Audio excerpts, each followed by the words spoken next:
আসসালামু আলাইকুম। আশা করি তোমরা সবাই ভালো আছো। আজকে আমরা একটা আমাদের জাবেদার যে অধ্যায় আছে এর নৈর্ব্যক্তিকগুলো একটু করব। আমরা দেখি কি প্রথমে আছে। জাবেদাকে বলা হয় হিসাবের কি বলা হয়? আমরা সবাই জানি আ লেনদেনের পরে প্রথমেই যে বইটা করা হয় সেটা হলো তোমার কি প্রাথমিক বই। অর্থাৎ লেনদেন চিহ্নিত করার পরে জাবেদায় আমরা অন্তর্ভুক্ত করে এটাকে প্রাথমিক বই বলা হয়। তারপরে এখান থেকে আমরা কি করি? খতিয়ানে চলে যায় অর্থাৎ সহকারী বই। দেখো জাবেদাকে বলা হয় হিসাবের প্রাথমিক বই ও সহকারী বই। অর্থাৎ আমাদের খতিয়ান করতে এই জাবেদা প্রয়োজন হয়, এই জন্য একে বলে সহকারী বই বলা হয়। আচ্ছা, এখানে দেখো কি বলছে, জাবেদা হলো কি হিসাব চক্রের তৃতীয় ধাপ। তোমাদের পঞ্চম অধ্যায় সম্ভবত একটা ধাপ আছে, মানে একটা গোল, এরকম গোল আকারে দেওয়া আছে। হ্যাঁ, এরকম একটা এখানে একটা এখানে একটা এরকম আছে। এভাবে হিসাব করলে তুমি জাবেদা এখানে দেখবা 5 নম্বরে আছে, সরি, তৃতীয় নম্বরে আছে। কত নম্বর? তৃতীয় নম্বরে আছে। এই জন্য এই যে গোল চক্রটা আছে, গোল চক্রটার প্রথমে একটা তারপরে একটা, হ্যাঁ, আম, এরকম তিনটা অংশের তিনটা যে তৃতীয় নম্বর যে অংশ সেটাই হলো জাবেদার কি বলছে হিসাব চক্রের তৃতীয় ধাপ। জাবেদা কি হিসাব চক্রের তৃতীয় ধাপ। তারপর বলছে কি দেখো, হিসাবের প্রাথমিক বই, সহকারী বই, দৈনন্দিন বই বলা হয় জাবেদাকে। কেন? হিসাবের প্রাথমিক বই মানে আমরা যত লেনদেন করি সব কিছু প্রথমে হিসাব করে এই প্রাথমিক মানে জাবেদায় অন্তর্ভুক্ত করা হয়। প্রথম যে হিসাবটা করা হয় সেটা হলো প্রাথমিক বই, মানে জাবেদা আর কি। মানে আমরা লেনদেন করার পরে প্রথমে লিপিবদ্ধ করি জাবেদার রূপে। এটা এই জন্য বলা হয় প্রাথমিক বই অথবা সহকারী বই অথবা দৈনিক বই। জাবেদা তো তোমার প্রতিদিন তৈরি করা হয়। হিসাবের পাকা বই বা স্থায়ী বই হলো খতিয়ান। খতিয়ান কি? খতিয়ান হলো হিসাবের পাকা বই। দেখো, হিসাবের পাকা বই আর স্থায়ী বই হলো খতিয়ান। জাবেদার পরে মানে আমরা প্রথমে লেনদেন করি, মনে রাখবা লেনদেন কি না, আমরা যেটা করেছিলাম দ্বিতীয় অধ্যায়। প্রথমে লেনদেন কি না, লেনদেন কি না জিনিসটা যদি জানতে পারি, যদি লেনদেন হয় তাহলে আমরা জাবেদায় নিই, জাবেদা থেকে আমরা খতিয়ানে নিই। মানে খতিয়ান পাকা বই, মানে স্থায়ী বই।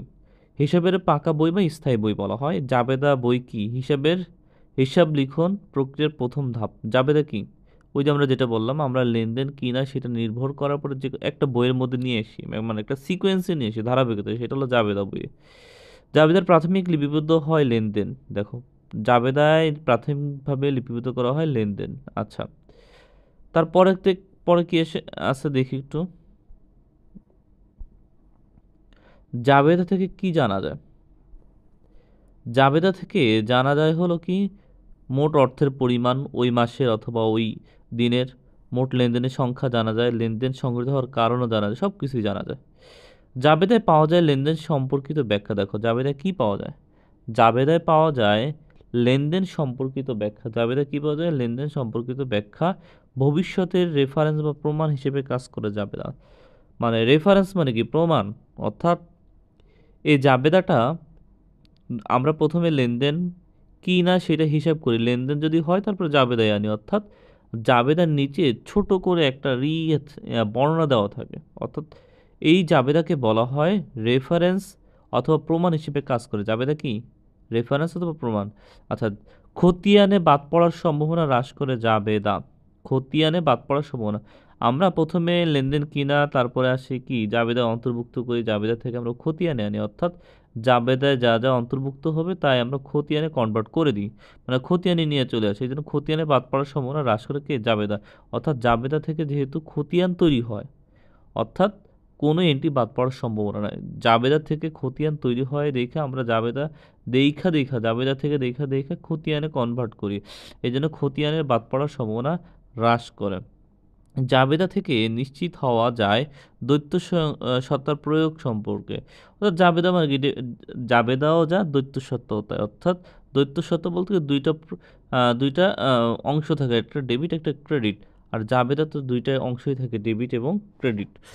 আচ্ছা, প্রকৃত জাবেদা লিপিবদ্ধ করা হয় কোনটি? কথা বুঝো। প্রকৃত জাবেদায় লিপিবদ্ধ হয় কোনটি? প্রকৃত জাবেদায় একটা জিনিস মনে রাখবা, প্রকৃত জাবেদা লিপিবদ্ধ করা হয় কোনটি? হুম, বলা যায়, দেখো এখানে নিচে একটু বলে দেয়া আছে। প্রকৃত জাবেদা সাধারণত ৫ প্রকার। একটা সংশোধনী জাবেদা, সমন্বয় জাবেদা, তারপরে আছে সমাপনী জাবেদা, প্রারম্ভিক জাবেদা, অনন্য জাবেদা। মানে প্রকৃত জাবেদা বলতে কি বোঝাচ্ছে? প্রকৃত জাবেদা বলতে কি বোঝাচ্ছে? আচ্ছা, আর নিচে আরেকটা জিনিস দেখো, যে সকল লেনদেন বিশেষ জাবেদায় অন্তর্ভুক্ত হয় না তাকে তা অন্তর্ভুক্ত হয় প্রকৃত জাবেদায়। অর্থাৎ যেমন আমরা বাকিতে ক্রয় করলে ক্রয় জাবেদায় অন্তর্ভুক্ত করি, বাকিতে বিক্রয় করলে বিক্রয় জাবেদায় অন্তর্ভুক্ত করি। এটাকে বলা হয় বিশেষ কি জাবেদা। অর্থাৎ এরকম এই সকল জিনিসগুলি একটা বিশেষ বই থাকে। অর্থাৎ বাকিতে ক্রয় করলে ক্রয় জাবেদায় অন্তর্ভুক্ত করা হয়, বাকিতে বিক্রি করলে হয় বিক্রয় জাবেদা। তারপরে আছে বিক্রয় ফেরত, বাকিতে পণ্য, মানে এরকম কিছু কিছু জিনিস আছে যে নির্দিষ্ট অংশ, নির্দিষ্ট তোমার ইস্যু চলে যাবে, নির্দিষ্ট ঘর অথবা নির্দিষ্ট যে ওর সিকোয়েন্স আছে ওইখানে চলে যাবে। তো প্রকৃত জাবেদায় লিপিবদ্ধ করা হয় কোনটি? এখানে একটা জিনিস লক্ষ্য করো, আহ, প্রকৃত জাবেদা কি? প্রকৃত জাবেদায় লিপিবদ্ধ করা হয় কোনটি? আচ্ছা, এটা আমরা পরে আসি, যখন এই সম্পর্কে পড়বে, এই মুহূর্তে এভাবে বোঝানো যাচ্ছে না। পরে আসি আমরা।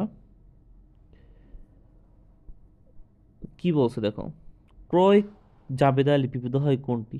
স্বাভাবিক, আমরা একটু আগে মাত্র বললাম আমি, শুধু বাকিতে যে পণ্যগুলি ক্রয় করবো ওইগুলি ক্রয় জাবেদায় চলে যাবে। হুম, নিজেদের লেখা আছে দেখো, শুধু ধারে পণ্য ক্রয় করা হয় ওটা ক্রয় জাবেদা যায়। ক্রয় জাবেদায় অন্তর্ভুক্ত হয় নাকি নগদ নগদ ক্রয়, কোনো সময় নগদে কিছু কিনলে সেটা ক্রয় জাবেদায় যাবে না। ক্রয় জাবেদা ও বিক্রয় জাবেদা প্রস্তুত করা হয় চালানের উপর ভিত্তি করে। কিসের উপর ভিত্তি করে? চালানের উপর ভিত্তি করে। চালানগুলি মূলত বাকিতে ক্রয় বিক্রয়ের ক্ষেত্রে ব্যবহৃত হয়ে থাকে। চালান মূলত কিসের উপরে?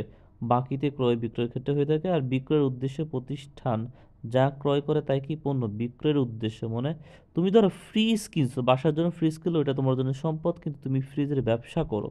সেই ফ্রিজ তুমি কিনছো কি কারণে? বিক্রি করার জন্য। এই জন্য দেখো, যারা শোরুম নেয় তারা তো কত কিছু কিনে, এসি আনে, ফ্রিজ আনে, অনেক এরকম টাইপ। তাদের জন্য কি এটা সম্পদ না? তাদের জন্য এটা সম্পদ না, তাদের জন্য এটা কি একটা পণ্য। কারণ তারা এই জিনিসটা কিনে আনছে, বিক্রি করে, বিক্রি করে লাভ হলে তারা নিজেরা চলবে, এই জন্য এটা কি পণ্য হিসেবে তাদের কাছে পরিচিত। বিক্রয় ফেরত জাবেদার উৎস দলিল কোনটি? হবে ক্রেডিট নোট। তবে কেন? আমরা একটু বিস্তারিত আসি। বিক্রয় ফেরত জাবেদার উৎস দলিল এখানে ক্রেডিট নোট। আমরা অন্য একটা পেজে আসি, তারপর আমরা এটা দেখব। দেখো, বিক্রয় ফেরত জাবেদার উৎস দলিল হলো ক্রেডিট। কি লেখা আছে? বিক্রয় ফেরত জাবেদার উৎস দলিল হলো ক্রেডিট। আমাদের এটা বোঝার দরকার, আমরা বুঝি আগে। যখন কোনো ক্রেতা পণ্য ফেরত পাঠান, অর্থাৎ একটা ক্রেতা একটা দোকানে গেছে, সেখানে গিয়ে কিছু পণ্য কিনে আনছে, ধরো বাকিতে কিনে আনলো। একটা বিক্রেতা কাছ থেকে একটা বিক্রেতার কাছ থেকে পণ্য ক্রেতা কিনে নিয়ে আসলো। যখন দেখো, যখন কোনো ক্রেতা পণ্য ফেরত পাঠায়, প্রথমে বিক্রেতার কাছ থেকে যখন ক্রেতা পণ্য কিনে, আচ্ছা, কিনে এনে বাসায় দেখে কি কিছু পণ্য নষ্ট, সেই পণ্যটা আবার বিক্রেতার কাছে পাঠিয়ে দেয়। আবার কার কাছে পাঠিয়ে দেয়? বিক্রেতার কাছে পাঠিয়ে দেয়। যখন বিক্রেতা এই ফেরত পণ্যগুলি পেয়ে যায়, তখন বিক্রেতা একটি ক্রেডিট নোট ইস্যু করেন, যা বিক্রয় হ্রাসের প্রমাণ হিসাবে কাজ করে। অর্থাৎ বিক্রেতা যখন পণ্যগুলি পায় তখন একটা কি নোট ইস্যু করে, সেটা হলো ক্রেডিট নোট ইস্যু করে। কি নোট ইস্যু করে? ক্রেডিট নোট, যে আপনার এতগুলি পণ্য আমি পাইছি এবং আপনার হিসাব থেকে আমি এই পণ্যগুলি বাদ দিয়ে দিলাম, যা বিক্রয় হ্রাসের প্রমাণ হিসেবে কাজ করে। বিক্রয় ফেরত জাবেদায় লেনদেন লিপিবদ্ধ করার জন্য মূল নথি হিসেবে কাজ করে। বিক্রয় ফেরত জাবেদায় দেখো, বিক্রয় ফেরত জাবেদায় লেনদেন এই জন্যই বলছে ক্রেডিট নোট। বিক্রয় ফেরত, দেখো, বিক্রয় ফেরত জাবেদার উৎস দলিল হলো কি? Credit note. ভালো করে লক্ষ্য করো, একটা লোক যখন পণ্যগুলি বিক্রি করবে এবং সেটা কিনতেছে, ক্রেতা কিনতেছে, ক্রেতা বাসায় নিয়ে দেখলো পণ্যতে কোনো সমস্যা আছে, তখন এই পণ্যটা আবার ক্রেতা বিক্রেতার কাছে ফেরত দেয়। হ্যাঁ, তাহলে বিক্রেতার কাছে, আচ্ছা, ক্রেতা যদি ফেরত দিয়ে দেয় দোকানদাররে, তাহলে সেই ক্ষেত্রে বিক্রেতার কাছে এটা বিক্রয় ফেরত ছিল। হ্যাঁ, আচ্ছা, বিক্রয় ফেরত জাবেদার উৎস হলো কি? Credit note. কেন ক্রেডিট নোট? তোমরা বুঝতেই পারবা, একটু ভালো করে যদি এই টপিকসগুলো একটু পড়ো তাহলে কি ক্রেডিট নোট কেন।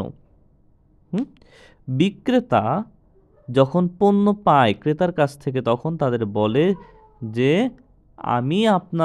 আপনি যে পণ্যটা আমার থেকে কিনে নিয়ে গেছেন সেই পণ্য আমি পাইছি, ফেরত পাইছি, এবং আপনি যে আপনার যে ছিল টাকা আপনি দিয়ে গেছেন মানে সরি, আপনার যে মূল্য ছিল ওইখান থেকে, মানে আপনি যতটুকু মোট কিনে নিয়ে গেছেন ওইখান থেকে আমি কি কমায় রাখলাম। কমায় বলতে কি, ধরো 10,000 টাকার পণ্য কিনছে, 5,000 টাকার পণ্য ফেরত দিছে, তাহলে কি এখন কি করবে বিক্রেতা? ওই 10,000 থেকে 5,000 টাকার পণ্য কি বাদ দিয়ে দেবে, অর্থাৎ ক্রেতার হিসেবে 5,000 টাকা লিখে রাখবে।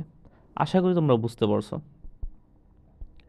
তা এটা হলো সেই বিক্রয় ফেরত জাবেদার উৎস দলিল, এটা হলো তার বর্ণনা। আশা করি বুঝতে পারবা, এগুলি একটু আস্তে আস্তে ধরে ধরে করতে হবে।